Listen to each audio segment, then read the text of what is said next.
नमस्कार साथियों, आज हम आपको समास में महत्वपूर्ण प्रश्नों को बताएंगे। हमारे UPPCS, RO, ARO, BEd, TET, CTET में जो हमारे प्रश्न बनते हैं समास के बार बार और महत्वपूर्ण क्वेश्चन बनते हैं, उनके बारे में आपको बताएंगे। तो पहले हम आपको ये बताएंगे जो समास में प्रश्न पहले परिभाषा से कैसे बन जाते हैं। पीसीएस में 2 बार क्वेश्चन आया हुआ है कि जो समास है उसका अर्थ क्या है। तो पहला 2 बार क्वेश्चन पीसीएस में आया हुआ है कि समास का अर्थ क्या होता है। तो समास का अर्थ होता है संक्षेप या संक्षेपीकरण। जो भी विकल्प में है उसको करिएगा। उसके बाद जो समास की परिभाषा से प्रश्न बनते हैं, कई बार प्रश्न आता है कि वह कौन समास होता है जिसका पहला पद संख्यावाचक हो। संख्यावाचक है द्विक समास। पहला पद विशेषण है, दूसरा पद विशेष्य है, तो क्या होगा आपका? विशेषण है मतलब एडजेक्टिव है तो कर्मधारय होगा। अगर कहता है कि दोनों पद जो है प्रधान ना हो तो क्या होगा आपका? बहुब्रीहि समास हो जाएगा। दोनों पद प्रधान न होने की स्थिति में क्या होगा कि बहुब्रीहि समास हो जाएगा। अगर कहता है कि दूसरा पद प्रधान हो और प्रथम पद गौण हो तो ऐसा क्या हो जाएगा? आपका तत्पुरुष समास होगा। ये जो मैं आपको बता रहा हूँ ये पेपर में बार बार आए हुए क्वेश्चन हैं। तो क्या क्या क्वेश्चन बने हुए हैं पीसीएस, बीएड, टेट और आरओ एआरओ में, तो मैं आपको बता रहा हूँ, एक बार रिवाइज करा रहा हूँ। जो परिभाषा से क्वेश्चन क्या बने हुए हैं, एक बार पेपर में आया था पहला पद संख्यावाचक हो तो क्या होगा? द्विक समास। पहला पद एडजेक्टिव हो यानी विशेषण हो, दूसरा विशेष्य हो यानी कर्मधारय। कोई पद प्रधान न हो बहुब्रीहि, और दूसरा पद प्रधान हो, प्रथम पद गौण हो तत्पुरुष, और दोनों पद प्रधान हो तो क्या होगा? द्वंद्व। तो आते हैं अपने टॉपिक पर। जो हमारे क्वेश्चन आए हुए हैं बार बार पेपर में आए हुए हैं, ये ऐसे मैंने एग्जाम्पल आपको लिखे हुए हैं समास के जो बार बार पेपरों में आए। कभी यूपीपीसीएस में आया है तो कभी टीजीटी में आया, कभी पीजीटी में आया हुआ है, तो कभी टेट या जो है बीएड में आया हुआ है। तो इनकी हम चर्चा करेंगे और इसके बाद मैं एक्सप्लेन करूंगा कि वाकई में इस परिभाषा से कैसे आप 2 मिनट में पूरे जो है एग्जाम्पल तैयार कर लेंगे। तो आते इसी की मैं चर्चा करता हूं। मैंने यहाँ पे लिखा हुआ है यथाशक्ति, भरपेट, निडर, प्रतिदिन, बेवकूफ, आजन्मा, धड़ धड़, धीरे धीरे, आमरण। तो देखिएगा इससे कोई मतलब नहीं पेपर में आए हुए हैं। अब ये क्या है? सभी जो है अव्ययी भाव समास के एग्जाम्पल हैं। तो अव्ययी भाव समास क्या होता है? अव्ययी भाव समास वह समास होता है जिसका पहला पद क्या हो? प्रथम पद क्या हो आपका? अव्यय हो। क्या हो? प्रथम पद इसका क्या होता है? अव्यय हो।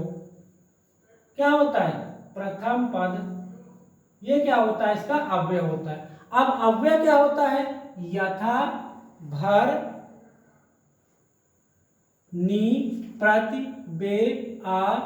ठीक है। अब देखो क्या होता है? अव्ययी भाव समास वह समास होता है जिसका पहला पद अव्यय हो। अब अव्यय की परिभाषा छोड़िएगा, आपको जो मैं बता रहा हूं याद रखना है। अव्यय क्या क्या है? यथा, भरत, यथा, भर, प्रति, नी, बे, गैर, आ एंड आ। ये शब्द जहां पर भी आ जाए आंख मूंद करके आप अव्ययी भाव लगाइएगा। और साथ में क्या हो जाए? जहां पर नाउन रिपीट हो जाए और जहां पर क्रिया रिपीट हो जाए, इससे बाहर नहीं आएगा। अव्ययी भाव समास वह समास होता है जिसमें क्या हो? पहला पद अव्यय हो तो क्या होगा? अव्ययी भाव समास होगा। अव्यय क्या होता है? यथा, भर, प्रति, नी, बे, गैर, आ एंड आ। तो क्या हो जाएगा यहाँ पर? अव्ययी भाव। या नाउन रिपीट हो जाए या क्रिया रिपीट हो जाए। जैसे यथा, यथाशक्ति, यथासंभव, भरपेट, निकम्मा, निडर, प्रतिदिन, बेवकूफ, आजन्मा।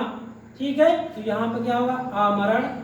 कुछ भी हो जाए, क्या हो यहाँ पर? ये हो जाएगा आपका अव्ययी भाव समास। अब आते हैं तत्पुरुष समास। तत्पुरुष समास क्या होता है? तत्पुरुष समास वह समास होता है जिसमें कारकों का प्रयोग होता है। कारक कितने होते हैं भाई? 8 होते हैं। तो कर्ता ने संबोधन हे भो अरे को छोड़ करके, इन 2 कारकों को छोड़ करके अगर किसी कारक का प्रयोग होता है तो वहां सीधा क्या होगा? तत्पुरुष समास होगा। लिखा जल मग्न, जल में मग्न, आप बीती, आप पर बीती, आशातीत, मनोहर, मन को हरने वाला, चिड़ी मार, चिड़िया को मारने वाला, जलचर, जल में चरण करने वाला, गृहपति, घर का पति। तो क्या होता है यहाँ पर, कर्ता ने संबोधन हे वो अरे को छोड़ करके अगर किसी भी कारक का प्रयोग होता है तो वहां पर क्या होगा, तत्पुरुष समास होगा। और जो हमने यहाँ पे एग्जाम्पल लिखे हुए हैं ये बार बार आपके पेपरों में आ रहे हैं। अब यहाँ पे लिखा हुआ है चौराहा, तिराहा, तो इसमें क्या होता है, ये होता है आपका द्विग समास। द्विग समास क्या होता है, जिसका प्रथम पद या पहला पद क्या हो, संख्यावाचक हो, क्या हो, संख्यावाचक हो। पहला पद क्या हो जाए, गिनती हो, क्या हो, गिनती हो। अब ये कैसी गिनती है देखिएगा, चौराहा 4, तिराहा इनमें निशान आ दिए, त्रिभुज, चतुर्भुज, पंचभुज, खष्टभुज, कोई भुज आ जाए सीधा क्या हो जाएगा, द्विग समास। पंचवटी, शताब्दी, दोपहर, दोपहर, अष्टाध्यायी, पानी ग्रंथ होती ना अष्टाध्यायी, तो ये भी क्या हो, गिनती हो गई।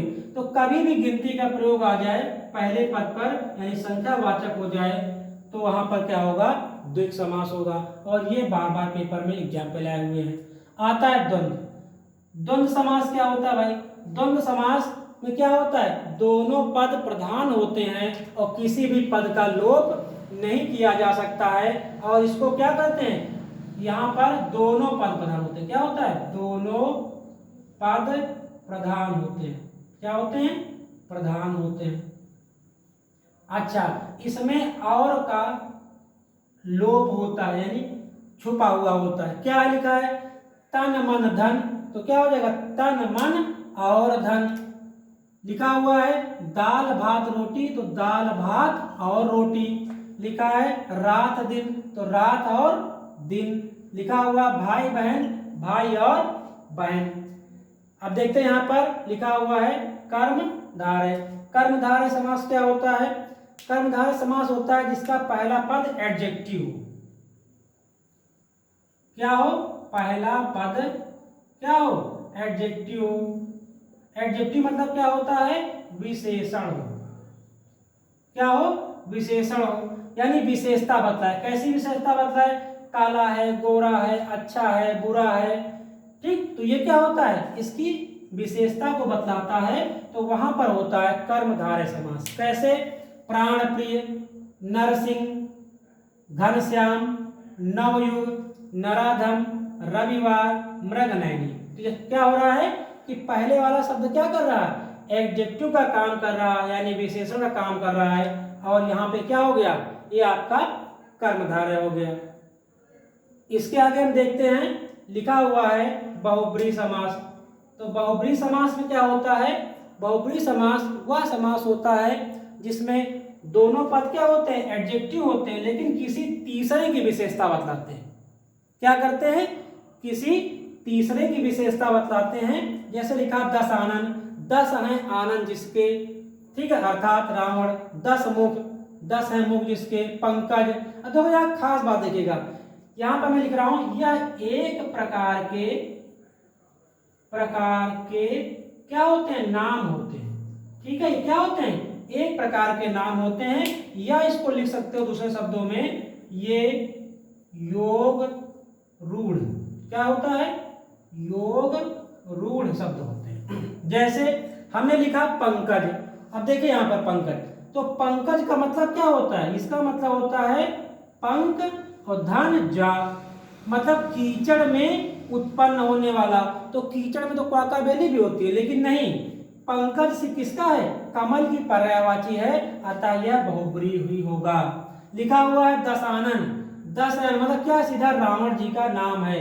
लंबोदर, लंबा है उदर जिसका, बहुत सारे गांव में घूमते, आज भी घूमते, पहले भी थे, लेकिन लंबोदर किसको है, गणेश भगवान का ही एक नाम है। तो क्या है, बहुब्रीहि एक प्रकार क्या होता है, पर्टिकुलर फिक्स क्या होता है, नाम होता है।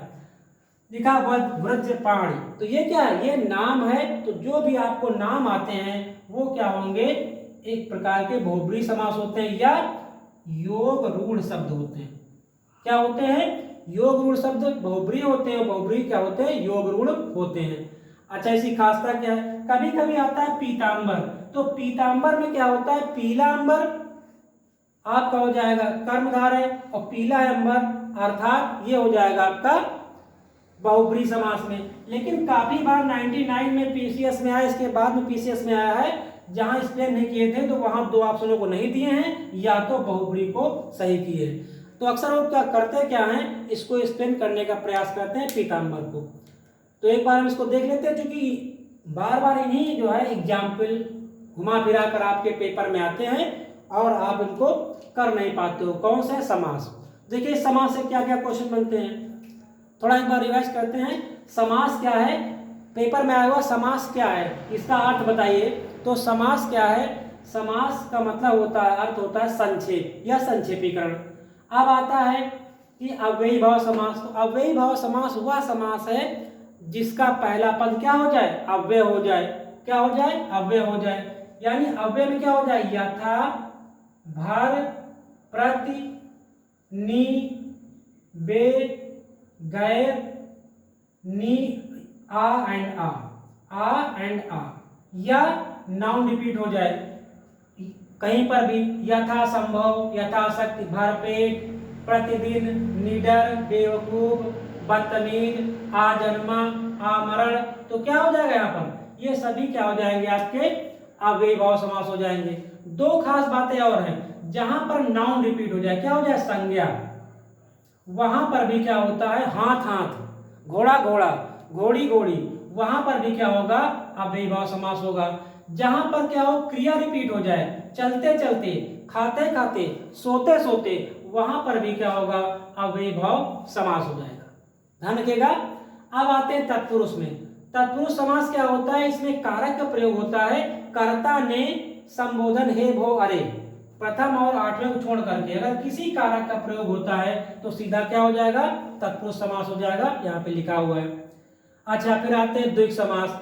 द्विक समास वह समास होता है जिसका पहला पद क्या हो, संख्यावाचक हो। संख्यावाचक मतलब गिनती हो, तो क्या हो जाएगा, वो द्विक समास आपका हो जाएगा।